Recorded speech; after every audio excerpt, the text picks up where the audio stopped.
Satu unit truk Fuso nyaris masuk ke jurang ketika melewati jalan menurun. Jalan yang basah dan muatan kosong diduga menyebabkan roda tidak menggigit.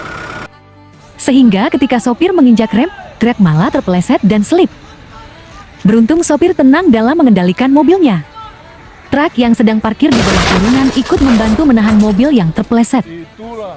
Alhamdulillah, hati-hati di jalan Pak Sopir. Ngerem dia. Ngerem pun cakram kali ngeremnya. Video ini ada tadi. Wah, dapat Pak.